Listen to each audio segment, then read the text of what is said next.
पाकिस्तान के जासूस मंदिर का चढ़ावा चुराने का मिशन लेकर भारत में दाखिल हुए होंगे। जरूर मंदिर के कर्मचारियों को भगवान ने खुद सपने में ये बात बताई होगी। दोस्तों जरा सोचिए, एक ऐसा मंदिर जिसके लिए सदियों तक संघर्ष चला, जिसके लिए लाखों लोगों ने अपना खून पसीना बहाया, जिसके दर्शन के लिए करोड़ों भक्त तरसते रहे, और जब वो मंदिर बनकर के तैयार हुआ तो उसी मंदिर के अंदर ऐसा कांड हो गया जिसकी कल्पना भी किसी ने भी नहीं की होगी। जी हाँ, मैं बात कर रहा हूँ अयोध्या के उसी राम मंदिर की जो आज एक ऐसे विवाद के घेरे में आ गया है जिसने पूरे देश को हिला करके रख दिया है। और अब तो हालात ये हो गए हैं कि एक ऐसा बयान सामने आया है जिसने इस पूरे मामले में आग में घी डालने का काम कर दिया है। लोक गायिका नेहा सिंह राठौर ने ऐसा तंज कसा है कि सोशल मीडिया पर भूचाल आ गया है। उन्होंने पाकिस्तान का नाम घसीट लिया है इस पूरे मामले में और कहा है कि शायद पाकिस्तान के जासूसी राम मंदिर का चढ़ावा चुराने के मिशन पर भारत आए होंगे, और शायद भगवान ने खुद मंदिर के कर्मचारियों को सपने में आकर के बता दिया होगा कि पाकिस्तानी जासूस आने वाले हैं, इसीलिए चढ़ावा अपने घर ले जाओ।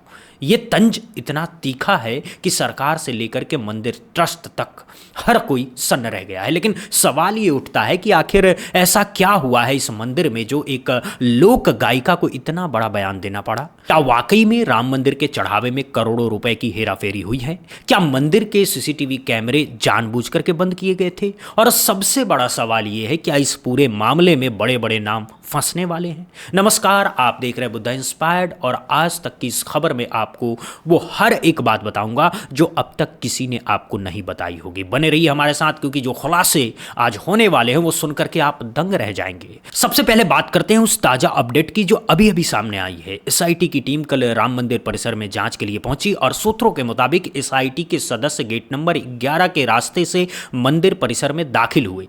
ये वही गेट है जिसके बारे में अब कई तरह की चर्चाएं हो रही है। उत्तर प्रदेश सरकार ने इस पूरे मामले की जांच के लिए 3 सदस्यीय एसआईटी का गठन किया है, और ये टीम अब हर एक पहलू की बारीकी से जांच कर रही है। लेकिन सवाल ये है कि क्या ये जांच निष्पक्ष हो पाएगी? क्योंकि जिन लोगों पर सवाल उठ रहे हैं वो कोई छोटे मोटे लोग नहीं हैं, वो ऐसे लोग हैं जिनकी पहुंच बहुत ऊंची है, जिनके तार बहुत दूर तक जुड़े हुए हैं, और जिनसे सवाल पूछना भी एसआईटी के लिए आसान काम नहीं होगा। अब बात करते हैं कि आखिर ये पूरा मामला शुरू कहां से हुआ। तो दोस्तों, इसकी शुरुआत हुई थी समाजवादी पार्टी के अध्यक्ष अखिलेश यादव के एक बयान से, जहां उन्होंने सीधे आरोप लगाया कि राम मंदिर के चढ़ावे से करोड़ों रुपए की चोरी हुई है। इसके बाद सपा नेता पवन पांडे ने तो और भी बहुत बड़ा दावा कर डाला। उन्होंने कहा कि 5 से लेकर के 7.5 करोड़ रुपए तक की चोरी राम मंदिर के दान से हुई है। अब जरा सोचिए कितनी बड़ी रकम है ये। 5 से 7.5 करोड़ रुपए ये कोई छोटी मोटी रकम नहीं है। ये उन करोड़ों भक्तों के दान का पैसा है जिन्होंने अपनी श्रद्धा से, अपने प्यार से, अपनी आस्था के नाम पर भगवान राम के चरणों में चढ़ाया था। और अगर वाकई में इतनी बड़ी रकम की हेराफेरी हुई है तो ये सिर्फ चोरी नहीं है, ये उन करोड़ों भक्तों की आस्था के साथ धोखा है, ये उनकी श्रद्धा का अपमान है। और इसीलिए जैसे ही ये आरोप सामने आए पूरे देश में हड़कंप मच गया। सिर्फ अयोध्या ही नहीं बल्कि देश के कोने कोने से सवाल उठने लगे, क्योंकि राम मंदिर में दान देने वाले लोग सिर्फ अयोध्या के नहीं हैं बल्कि देश के हर कोने से, हर गांव से, हर शहर से लोग आते हैं और अपनी श्रद्धा से दान करते हैं। हालांकि शुरुआत में मंदिर ट्रस्ट ने इन सभी आरोपों को सिरे से खारिज कर दिया है। ट्रस्ट के लोगों ने कहा है कि ये सब झूठे आरोप हैं, सब कुछ सही है, कहीं कोई गड़बड़ी नहीं है। लेकिन फिर जो हुआ वो वाकई हैरान करने वाला था, क्योंकि इस बार सवाल सिर्फ विपक्ष नहीं उठा रहा था बल्कि सत्ताधारी पार्टी भारतीय जनता पार्टी के ही कई बड़े नेताओं ने जांच की मांग कर डाली। और सबसे बड़ा झटका तब लगा जब बीजेपी के कद्दावर नेता विनय कटियार ने इस मामले में सीधे सीधे सबको चोर बता दिया। सोचिए, जब अपनी ही पार्टी के लोग सवाल पूछने लगे तो मामला कितना गंभीर होगा। अयोध्या के ही एक बीजेपी नेता ने तो सीधे प्रधानमंत्री कार्यालय यानी कि पीएमओ को पत्र लिख डाला, और पीएमओ ने भी इस मामले को इतनी गंभीरता से लिया कि उन्होंने ट्रस्ट से जवाब मांग लिया। अब आप समझ सकते हैं कि मामला कितना बड़ा है। जब पीएमओ तक ये मामला पहुंच जाए, जब अपनी ही पार्टी के नेता सवाल उठाने लगे, जब विपक्ष लगातार हमलावर हो, तब उत्तर प्रदेश सरकार के पास भी कोई चारा नहीं बचा, और तब जांच के लिए एसआईटी का गठन कर दिया गया। अब बात करते हैं उस सबसे बड़े खुलासे की जिसने पूरे मामले को एक नया मोड़ दे दिया है। एसआईटी की जांच के दौरान लवकुश नाम का एक कर्मचारी पकड़ा गया। ये वही कर्मचारी है जिसके बारे में कहा जा रहा है कि वो दान के पैसे गिनने का काम करता था, यानी कि उसके हाथों से रोज लाखों रुपए गुजरते थे। और जब उसके घर पर छापा मारा गया तो जो बरामद हुआ उसे देख करके सब हैरान रह गए। 10 से 11 लाख रुपए की रकम बरामद हुई। लेकिन उसमें भी सबसे चौंकाने वाली बात यह थी कि कुछ पैसे तो उसके घर में रखे थे, लेकिन कुछ पैसे गोबर में दबा करके रखे गए थे। अब सोचिए दोस्तों, अगर वो पैसा ईमानदारी की कमाई का होता तो क्या वो उसे गोबर में दबा करके रखता? मेहनत और ईमानदारी की कमाई का पैसा भी कोई भी इंसान गोबर में छुपाता है क्या? ये तो वही करता है जिसके मन में चोर हो, जो जानता हो कि अगर पैसा सामने आ गया तो फंस जाऊंगा। इस खुलासे ने पूरे मामले में आग में घी डालने का काम कर दिया है। अब लोगों के मन में यह सवाल और भी गहराई से उठने लगा है कि अगर एक मामूली कर्मचारी के घर से 10 लाख रुपए बरामद हो सकते हैं, अगर उसने इतना पैसा गोबर में छुपा रखा था तो ऊपर के लोगों के पास कितना पैसा होगा? क्योंकि एक चपरासी या एक कर्मचारी अकेले इतनी बड़ी हेराफेरी नहीं कर सकता। इसके पीछे जरूर कोई बहुत बड़ा गिरोह काम कर रहा होगा, इसके पीछे जरूर कोई ऊंची पहुंच वाले लोग होंगे। और शायद इसीलिए लोग ये सवाल उठा रहे हैं कि क्या जांच सिर्फ निचले स्तर तक सीमित रहेगी या फिर उन बड़े नामों तक भी पहुंचेगी जो जिम्मेदारी के बड़े पदों पर बैठे हैं? क्योंकि अगर सच में जांच होनी है तो जवाबदेही ऊपर तक तय होनी चाहिए। दोस्तों, अब बात करते हैं उस सबसे बड़े बयान की जिसने सोशल मीडिया पर तूफान खड़ा कर दिया है। लोक गायिका नेहा सिंह राठौर ने इस मामले पर ऐसा तीखा तंज कसा है जिसकी चर्चा हर तरफ हो रही है। उन्होंने एक्स पर लिखा है कि अयोध्या के राम मंदिर का चढ़ावा चोरी नहीं हुआ होगा, उसे तो पाकिस्तान के हाथों में पड़ने से बचाया गया होगा। और फिर उन्होंने आगे लिखा कि जरूर पाकिस्तान के जासूस मंदिर का चढ़ावा चुराने का मिशन लेकर के भारत में दाखिल हुए होंगे। जरूर मंदिर के कर्मचारियों को भगवान ने खुद सपने में यह बता दी होगी और इसीलिए तो मंदिर के कर्मचारियों ने चढ़ावा अपनी जान पर खेल करके अपने अपने घरों में सुरक्षित रख लिया होगा, ताकि जब पाकिस्तान के जासूस पकड़ लिए जाएं तो वो ये चढ़ावा चुपके से दान पेटी में वापस डाल सके। शायद इसीलिए मंदिर के सीसीटीवी कैमरे भी बंद कर दिए गए थे। ये तंज इतना तीखा है, इतना बेबाक है कि इसने पूरे देश में बहस छेड़ दी। अयोध्या के राम मंदिर का चढ़ावा चोरी नहीं हुआ होगा, उसे तो पाकिस्तान के हाथों में पड़ने से बचाया गया होगा। जरूर पाकिस्तान के जासूस मंदिर का चढ़ावा चुराने का मिशन लेकर भारत में दाखिल हुए होंगे। जरूर मंदिर के कर्मचारियों को भगवान ने खुद सपने में ये बात बताई होगी, इसीलिए तो मंदिर के कर्मचारियों ने चढ़ावा अपनी जान पर खेलकर अपने अपने घरों में सुरक्षित रख लिया होगा, ताकि जब पाकिस्तान के जासूस पकड़ लिए जाएं तो वो ये चढ़ावा चुपके से दान पेटी में वापस डाल सके। शायद इसीलिए मंदिर के सीसीटीवी कैमरे भी बंद कर दिए गए थे। पूरी कहानी जाननी हो तो देखिए धुरंधर पार्ट 3। नेहा सिंह राठौर ने एक तीर से कई निशाने साधे हैं। पहला निशाना तो ये कि सरकार जब भी कोई गड़बड़ी होती है तो पाकिस्तान का नाम घसीट करके मामले से सीधा भटकाने की कोशिश करती है। और दूसरा बड़ा निशाना ये है कि मंदिर के सीसीटीवी कैमरे आखिर क्यों बंद थे? ये सवाल बहुत ही महत्वपूर्ण है, क्योंकि ये ऐसा मंदिर है जहां रोज करोड़ों रुपए का दान आता है, जहां लाखों भक्त आते हैं। वहां के सीसीटीवी कैमरे अंदर से बंद हो जाए तो इसका सीधा मतलब कुछ ना कुछ तो गड़बड़ है। कोई जानबूझ करके सबूत मिटाने की कोशिश कर रहा है और कोई नहीं चाहता कि यह सच सामने आए। और जब तक ये सवाल का जवाब नहीं मिलेगा तब तक लोगों के मन में शक बना ही रहेगा। अब आते हैं उन बड़े नामों पर जो इस पूरे मामले में सवालों के घेरे में आ गए हैं। राम मंदिर ट्रस्ट में कई ऐसे पदाधिकारी हैं जिनकी जिम्मेदारी मंदिर की हर व्यवस्था से लेकर के चढ़ावे की रकम की गिनती तक रहती है।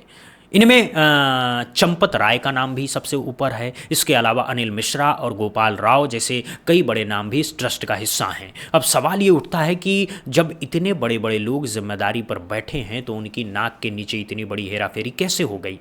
क्या उन्हें इसकी भनक तक नहीं लगी, या फिर उन्हें पता था और उन्होंने जानबूझ करके आंखें मूंद ली? ये दोनों ही स्थितियां बहुत गंभीर हैं।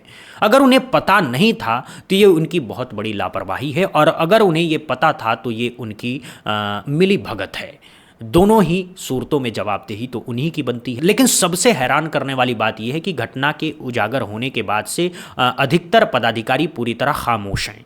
एक भी पदाधिकारी की तरफ से कोई आधिकारिक बयान नहीं आया है। हालांकि जब अखिलेश यादव ने पहली बार आरोप लगाए थे तब चंपत राय जरूर सामने आए थे और उन्होंने सफाई देते हुए कहा था कि सभी आरोप गलत हैं, सब कुछ यहाँ सही चल रहा है। लेकिन अब जब लवकुश के घर से 10 लाख रुपए बरामद हो गए, जब गोबर में पैसे दबे हुए मिले, तब चंपत राय की उस सफाई का क्या मतलब रह जाता है? अब सच सबके सामने आ चुका है कि वाकई में गड़बड़ी हुई है, लेकिन सवाल यह है कि गड़बड़ी कितनी बड़ी है और इसके पीछे कौन कौन लोग हैं। अब बात करते हैं विनय कटियार के उस बयान की जिसने पूरे मामले में एक नया खुलासा कर दिया है। बीजेपी के कद्दावर नेता विनय कटियार ने साफ कहा है कि जो चढ़ावा आता है वो गायब हो रहा है। उन्होंने ये भी कहा कि किसकी क्या भूमिका है इस पर मैं चर्चा नहीं करूंगा, लेकिन जिसकी भी भूमिका है वो सब मुझे मालूम है। मैं अयोध्या को करीब से नहीं बल्कि अयोध्या को पूरी तरह से जानता हूं। अब जरा सोचिए, जब बीजेपी का एक कद्दावर नेता ये कह रहा है कि उसे सब कुछ मालूम है, तो इसका मतलब क्या है? इसका मतलब ये है कि वो जानते हैं कि कौन कौन से लोग इसमें शामिल हैं, लेकिन वो खुलकर नाम नहीं ले रहे हैं। और शायद यही वजह है कि लोग और भी ज़्यादा परेशान हैं, क्योंकि जब बड़े नेता भी खुलकर के नाम लेने से डर रहे हों तो मतलब साफ है कि इसके पीछे बहुत बड़े लोग बैठे हैं। इतना ही नहीं, विनय कटियार ने एक और बड़ा खुलासा किया। उन्होंने कहा कि एसआईटी के गठन का आदेश सिर्फ मुख्यमंत्री योगी आदित्यनाथ ने अकेले नहीं दिया, बल्कि प्रधानमंत्री नरेंद्र मोदी ने पहले ही फोन करके खुद कहा था कि एसआईटी का गठन होना चाहिए, और उनके फोन के बाद ही एसआईटी का गठन हुआ है।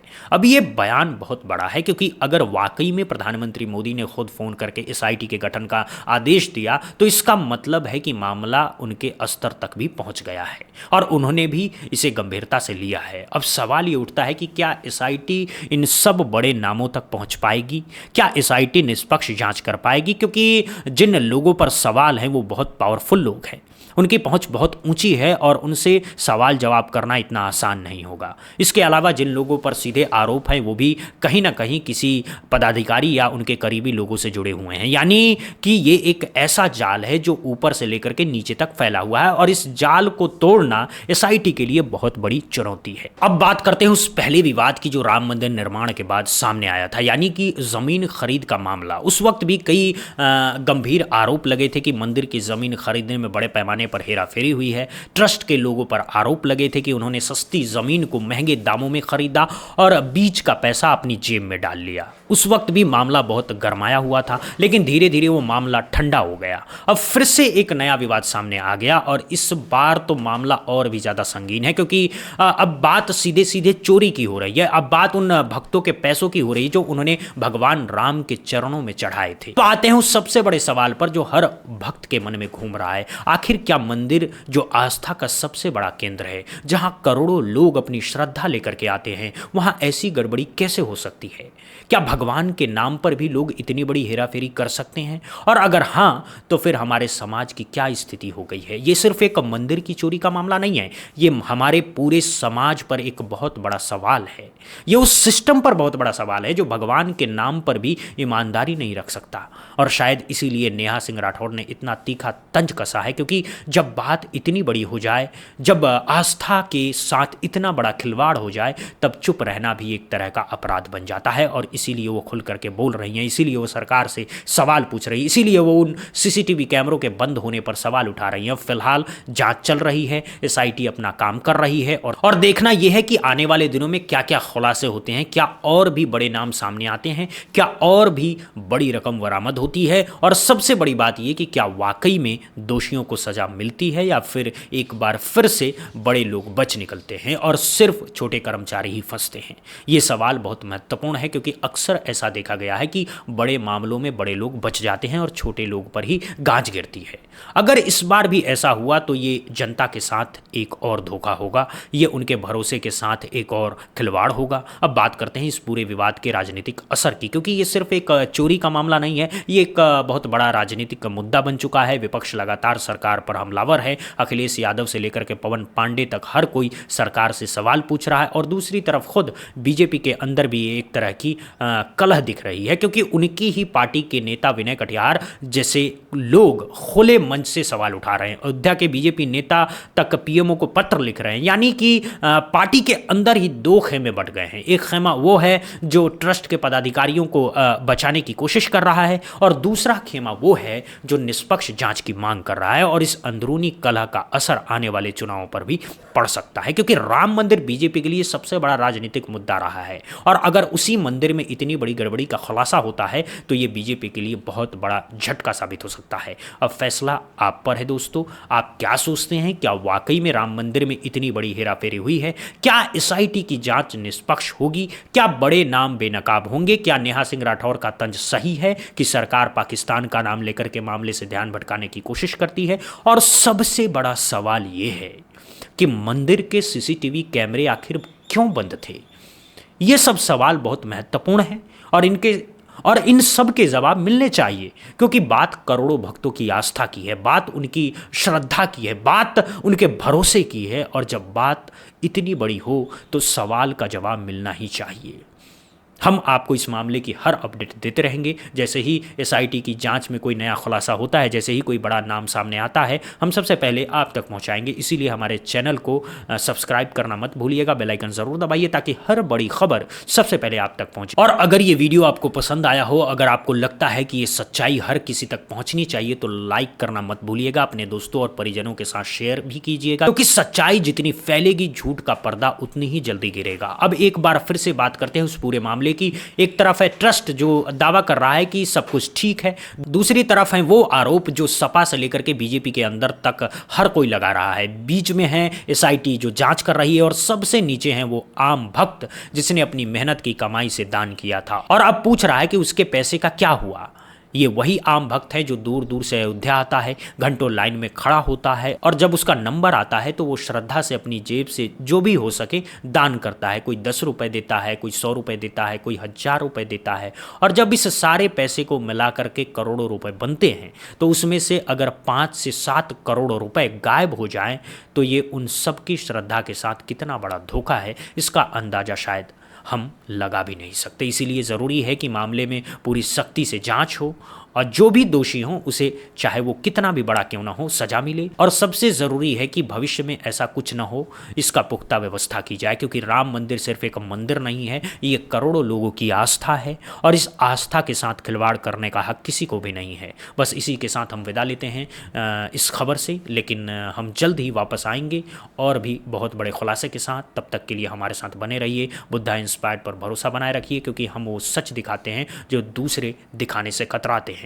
हम वो सवाल पूछते हैं जो दूसरे पूछने से डरते हैं। इसीलिए जुड़े रहिए हमारे साथ। धन्यवाद। जय श्री राम, जय हिंद।